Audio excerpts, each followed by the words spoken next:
Como saber se eu tenho hemorroida? Hoje eu vou responder essa pergunta para te ajudar a identificar se os sintomas que você vem apresentando são compatíveis com a doença hemorroidária.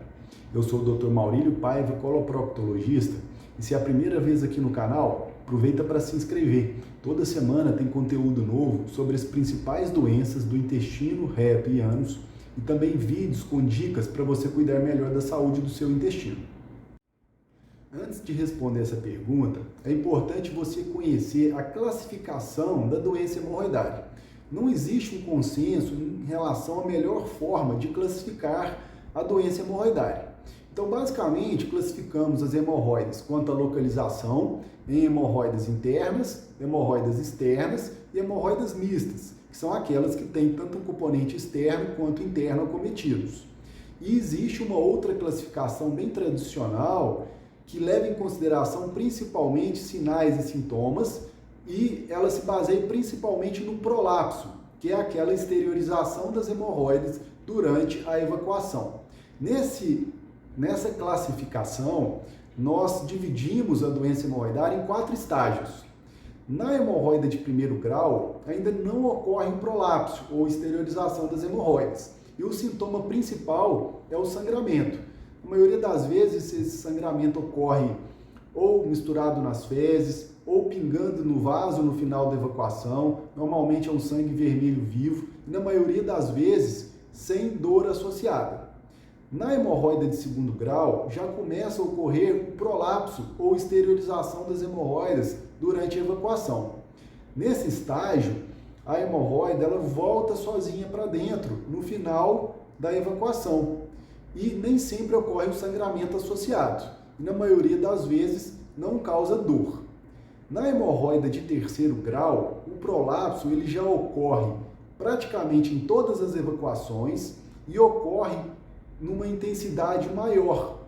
E nesse estágio, as hemorroidas já não voltam sozinha. A pessoa começa a ter que ajudar manualmente na redução da hemorroida, começa a ter que ajudar empurrando para dentro essa hemorroida que já não reduz espontaneamente. Nessa fase, os sintomas já começam a ficar mais frequentes e mais intensos. Na hemorroida de quarto grau, um ou mais mamilos hemorroidários já ficam exteriorizados continuamente para fora, ou seja, a hemorroida ela não reduz totalmente. E, como na hemorroida de terceiro grau, os sintomas também já começam a ficar mais frequentes e mais intensos, com sangramentos principalmente ocorrendo com uma frequência maior. Na hemorroida de quarto grau, que já fica constantemente para fora, é importante que a pessoa não confunda isso com um quadro de trombose hemorroidária externa, que é aquele coágulozinho que ocorre por causa do rompimento ou do trauma do plexo hemorroidário externo, causando aquele carocinho de consistência mais dura e dolorido ali na parte de fora do ânus.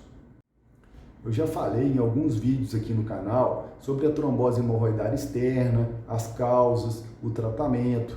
Então eu vou deixar o card aqui em cima e o link na descrição desses vídeos para quem quiser saber mais sobre o assunto.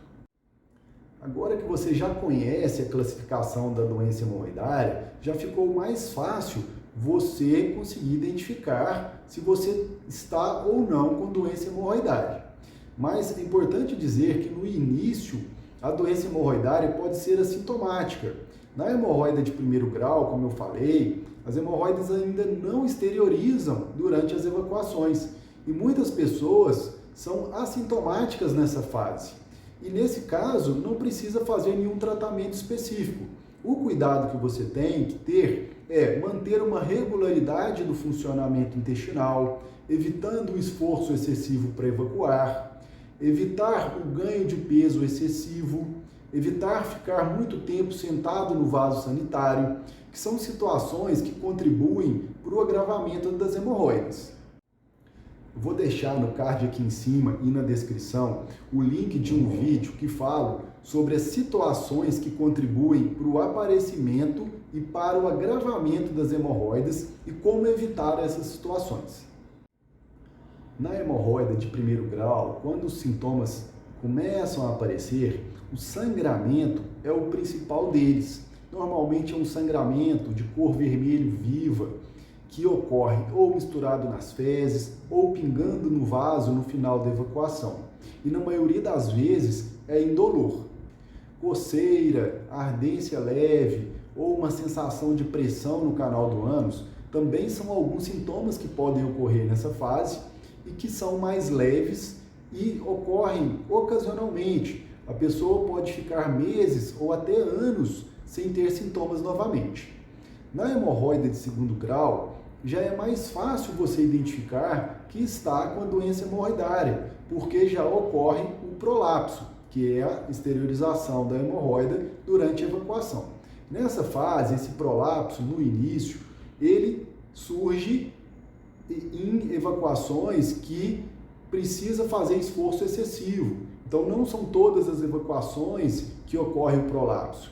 E esse prolapso, ele é pequeno e, como eu já falei, ele volta espontaneamente, ocorre a redução espontânea das hemorroidas no final da evacuação.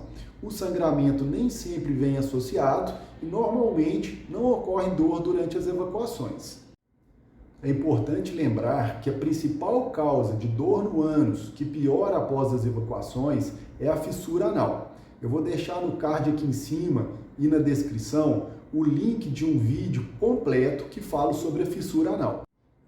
A evolução e a piora das hemorroidas pode demorar vários anos e, como isso não causa dor, na maioria das vezes as pessoas não procuram o proctologista nessa fase inicial, mas é importante fazer uma avaliação.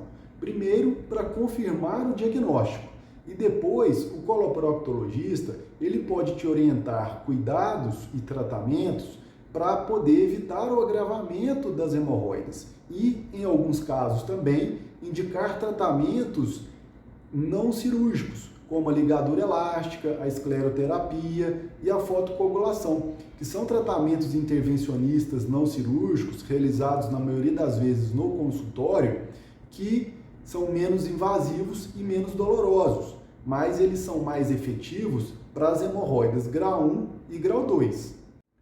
Nas hemorroidas grau 3 e grau 4, os sintomas já começam a ficar mais frequentes e mais intensos, porque o prolapso ele é maior e mais frequente, contribuindo para que quadros de inflamação e trombose hemorroidária ocorram mais facilmente, o que leva a quadros dolorosos. E mesmo quando isso não acontece e a pessoa não sente dor, o prolapso maior e mais frequente incomoda no dia a dia durante as evacuações. E nesses estágios é mais provável que a pessoa precise de um tratamento cirúrgico para poder resolver o problema. Se você gostou do vídeo, não esquece de deixar um like e lembra também de compartilhar esse vídeo com seus amigos e familiares. Você pode ajudar alguém que está precisando. E se ainda não se inscreveu no canal, clica aqui para se inscrever. Toda semana tem conteúdo novo. Até o próximo vídeo.